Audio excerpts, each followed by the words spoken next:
नमस्कार, बुलेटिन में आपका स्वागत है और मैं हूं आपके साथ रितेश कुमार गौतम और बात करेंगे यूपी की खबरों की। और शुरुआत एक बड़ी जानकारी के साथ। ब्रेकिंग न्यूज आपको बता दें, हरैया विधायक अजय सिंह मुख्यमंत्री योगी आदित्यनाथ से मिले हैं। हरैया विधायक ने किया मुख्यमंत्री से मुलाकात। पूर्व विधायक दयाराम चौधरी इस दौरान मौजूद रहे। पूर्व जिला अध्यक्ष महेश शुक्ला भी रहे इस दौरान मौजूद। जिले के प्रमुख मुद्दों को लेकर मुख्यमंत्री से मुलाकात विधायक अजय सिंह ने की है। आचार्य रामचंद्र शुक्ल के नाम पर विश्वविद्यालय के मुद्दे की मांग यहां उठाई गई।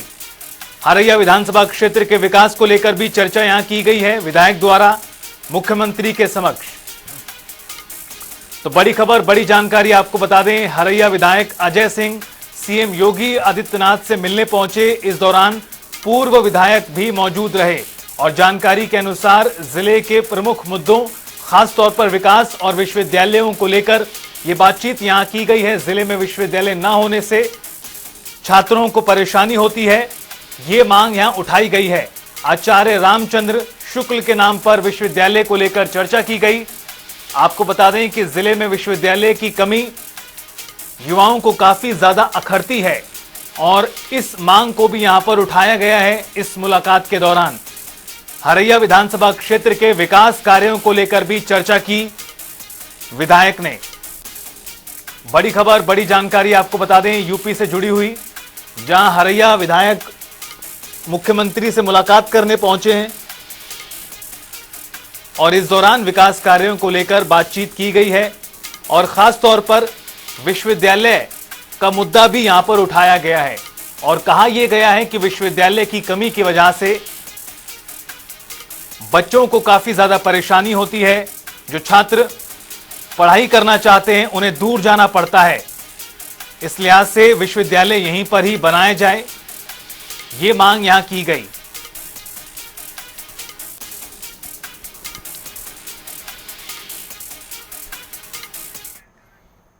और चलिए रुख करते हैं अगली जानकारी का। एक और बड़ी खबर आपको बता दें, दरअसल कोलकाता में प्रशिक्षु डॉक्टर की रेप और हत्या के बाद से पूरे देश में जो डॉक्टर हैं वो नाराज हैं, प्रदर्शन कर रहे हैं और ऐसे में यूपी के 4000 से ज्यादा रेजिडेंट डॉक्टर हड़ताल पर चले गए हैं। ट्रेनी डॉक्टरों की हड़ताल की वजह से ओपीडी समेत मेडिकल की कई सेवाएं भी प्रभावित हुई हैं।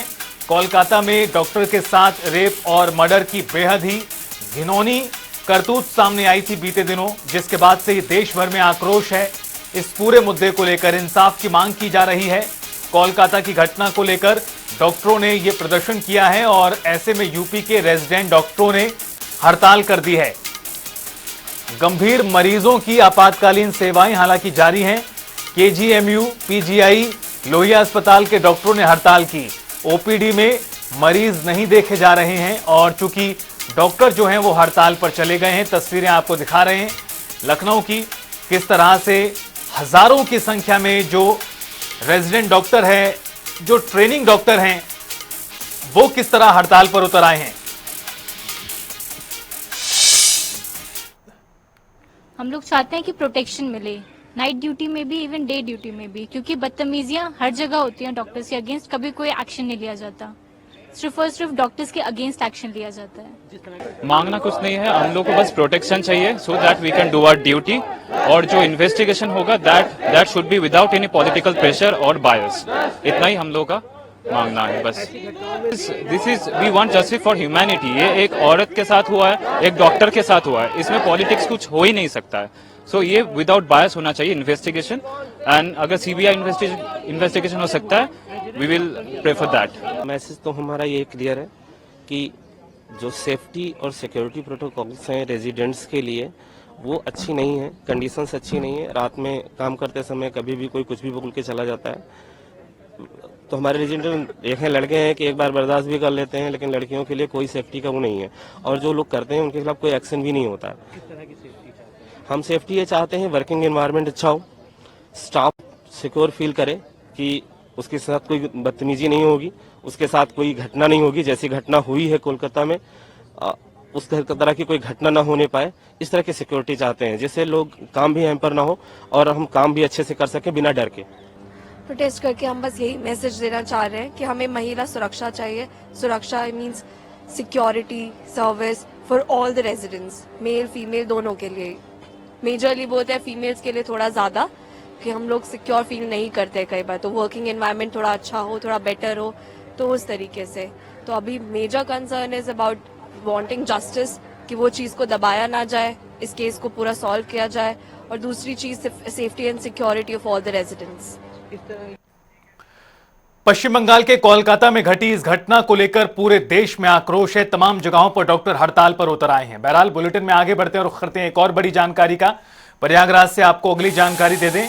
इस वक्त की बड़ी खबर, ब्रेकिंग न्यूज, श्री कृष्ण जन्मभूमि शाही ईदगाह विवाद से जुड़ी हुई बड़ी अपडेट। इलाहाबाद हाईकोर्ट में मथुरा विवाद ट्रायल आज से शुरू। इलाहाबाद हाईकोर्ट ने 1 अगस्त को अपना फैसला सुनाया था, जिसमें मुस्लिम पक्ष को झटका लगा था और एक साथ सभी याचिकाओं पर सुनवाई जो है उसको स्वीकार किया गया था। पोषणीयता को लेकर ये पूरा मामला था, जिसके बाद से ही अब इस प्रक्रिया को आगे बढ़ाया जा रहा है। हिंदू पक्ष की 18 याचिकाओं पर सुनवाई जो है वो होनी है। श्री कृष्ण जन्मभूमि शाही ईदगाह मस्जिद विवाद का यह मामला ट्रायल आज से शुरू हो रहा है। गौरतलब है कि 1 अगस्त को फैसला इस मामले में सुनाया गया था और उसके बाद अब जो ट्रायल की प्रक्रिया है वो शुरू हो चुकी है। इलाहाबाद हाईकोर्ट में मथुरा विवाद का ट्रायल आज से शुरू हुआ है। 18 अलग अलग याचिकाएं लगाई गई थी। एक साथ याचिकाओं पर सुनवाई और पोषणीयता का ये जो पूरा मुद्दा था, जिस पर मुस्लिम पक्ष को एक बहुत बड़ा झटका लगा था। मुस्लिम पक्ष की याचिका को खारिज कर दिया गया था इलाहाबाद हाईकोर्ट द्वारा। अब इस मामले में ट्रायल शुरू हो रहा है। आज से ट्रायल की शुरुआत है और हमारे संवाददाता सैयद मोहम्मद आमिर हमारे साथ जुड़ गए हैं ज्यादा जानकारी के साथ इस बड़ी खबर पर। सैयद, आज से जो ट्रायल्स की शुरुआत हो रही है, इसको लेकर क्या कुछ जानकारी है और किस तरह से दोनों ही पक्ष अपनी अपनी बातों को रखते नजर आ रहे हैं?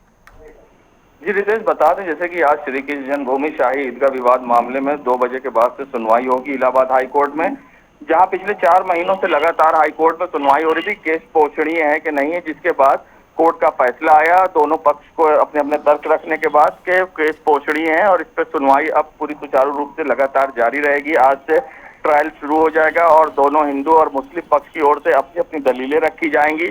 साथ ही एक और आज तारीख है इस मामले में, जिसमें कहा गया था कि जो जामा मस्जिद है आगरा की, उसका सर्वे कराया जाए। औरंगजेब के द्वारा जो श्री कृष्ण जन्मभूमि के विग्रह है तोड़कर वहां सीढ़ियों में लगाए गए थे, उसके सर्वे की मांग थी, जिस पर पिछली सुनवाई पर आज की तारीख तय की गई थी। तो वहीं इन सारी मामलों में आज कोर्ट में सुनवाई होनी है। जी सैयद, क्या कोई टाइमलाइन फिक्स की गई है इलाहाबाद हाई कोर्ट की ओर से कि एक तय समय अवधि में ये पूरा ट्रायल चलेगा? इस तरह की कोई जानकारी? देखिए रितेश, अभी तक इस तरह की कोई टाइम समय की अवधि नहीं दी गई है, क्योंकि सुप्रीम कोर्ट में भी सर्वे की मांग पर जो मुस्लिम पक्ष को स्टे मिला था, उस पर ये निर्णय कि केस पोषणीय है कि नहीं, इस पर निर्भर था। आगे क्या सुप्रीम कोर्ट का इस पर निर्णय आएगा, वो उसके बाद ही टाइमलाइन का कुछ स्पष्ट हो पाएगा।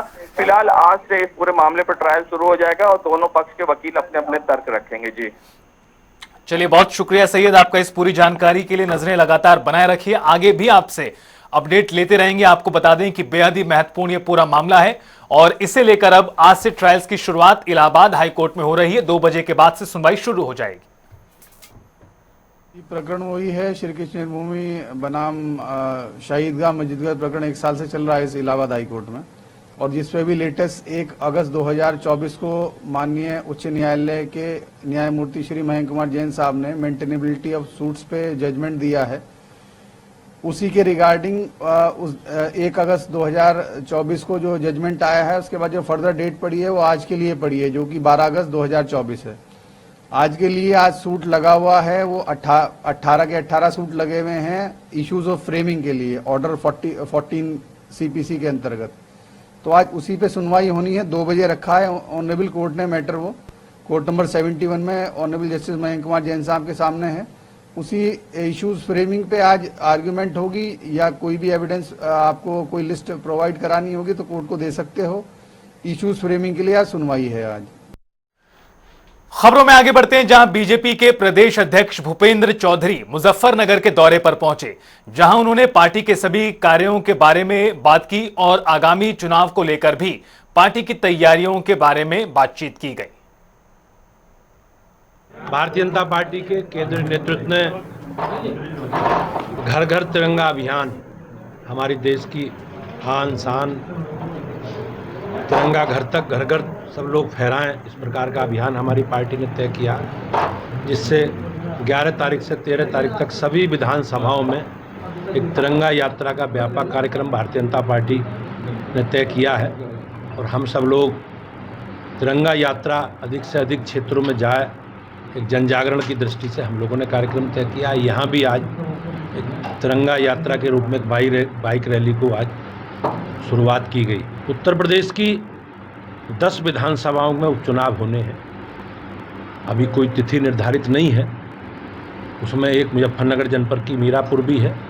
आज मीरापुर में सभी वरिष्ठ कार्यकर्ताओं की राष्ट्रीय लोकदल के और भारतीय जनता पार्टी की संयुक्त बैठक है। और आगामी दृष्टि से, चुनाव की तैयारी की दृष्टि से, हम लोग नीचे संगठन में हमारा पूरा वेरिफिकेशन बूथ समिति का और जो संगठनात्मक काम है चुनाव की तैयारी की दृष्टि से हम सब लोग मिलकर करेंगे। रुख करते हैं अगली जानकारी का। लखनऊ से आपको बड़ी खबर बता दें, जहां रविंद्रालय में सुभाषपा पार्टी की अहम बैठक आज, और बैठक में राष्ट्रीय अध्यक्ष के नाम की घोषणा की जानी है। प्रदेश पदाधिकारियों और कई जिला अध्यक्षों की घोषणा होगी। सुभाषपा का चुनाव चिन्ह बदलने पर भी फैसला होगा। आज की बैठक में नई कार्यकारिणी का गठन होगा।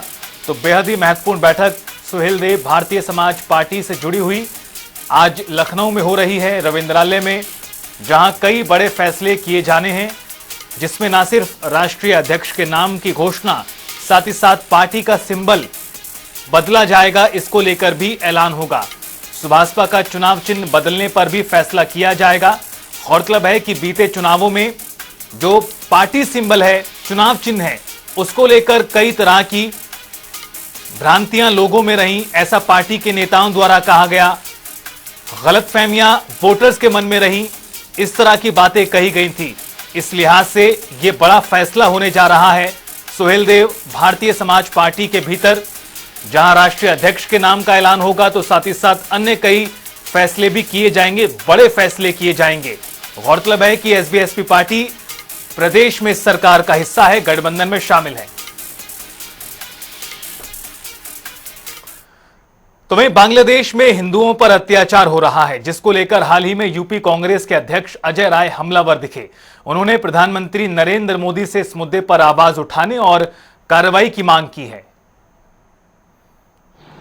बांग्लादेश के मुद्दे पर चुप है नहीं, बांग्लादेश के पर अत्याचार लगातार हो रहा है और कोई विपक्ष ने, इंडी गठबंधन ने कुछ नहीं, आप देख सकते हैं जब सर्वदलीय बैठक बुलाई गई थी बांग्लादेश के मुद्दे पर, जिसपे प्रधानमंत्री के नेतृत्व में, और स्वयं प्रधानमंत्री नहीं थे उसमें, गृह मंत्री थे, विदेश मंत्री थे, इन लोगों ने बात रखी। उस पर राहुल जी गए थे और राहुल जी ने पूरी बात रखी। राहुल जी ने कहा भी कि सत्ता सरकार क्या कर रही है वहाँ के हिंदुओं की रक्षा करने के लिए, और स्वयं प्रधानमंत्री जी जो जिनकी अध्यक्षता में मीटिंग बुलाई गई थी, स्वयं वो गायब थे।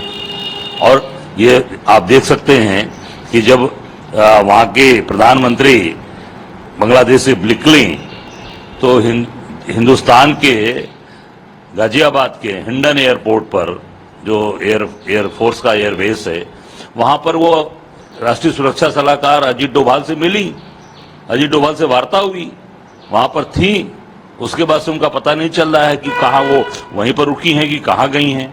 मैं समझता हूँ कि इसके बारे में इनको स्पष्ट करना चाहिए भारत के प्रधानमंत्री को कि शेख हसीना जी कहाँ हैं, हिंदुस्तान में हैं, गाजियाबाद के एयरबेस पे हैं या कहीं।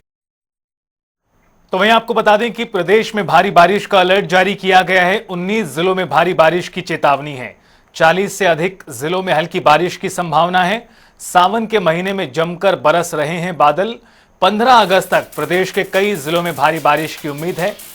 एक तरफ भारी बारिश के बाद तापमान में गिरावट, तो दूसरी तरफ जलभराव मुश्किलों को बढ़ा देता है। आम जनजीवन काफी ज्यादा प्रभावित होता नजर आता है। इस लिहाज से आपको बता दें कि आने वाले कुछ दिनों में भारी बारिश की चेतावनी जारी की गई है, खास तौर पर 19 से 20 जिलों को लेकर।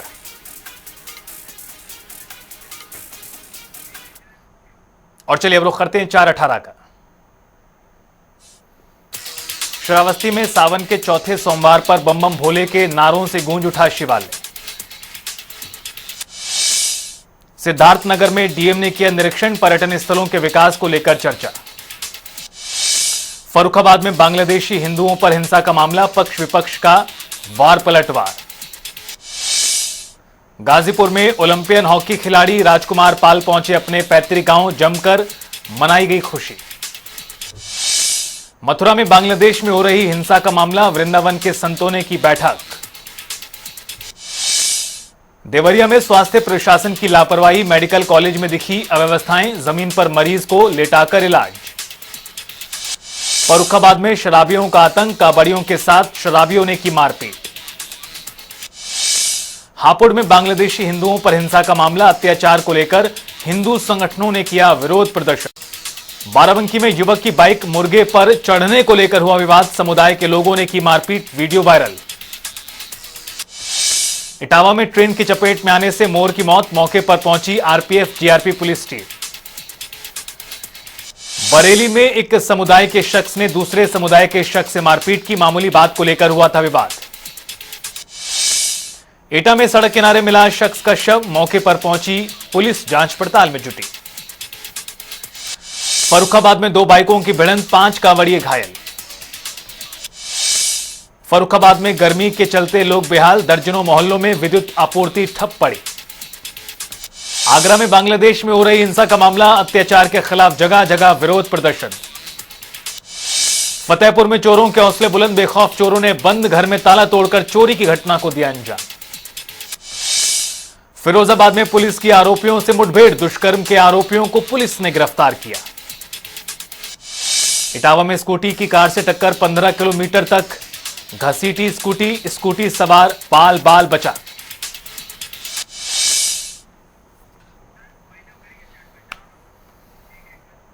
और चलिए इसी के साथ फिलहाल इस बुलेटिन में इतना ही, रुकेंगे एक छोटे से ब्रेक के लिए, फौरन हाजिर होंगे। आप देखते रहिए जनता टीवी।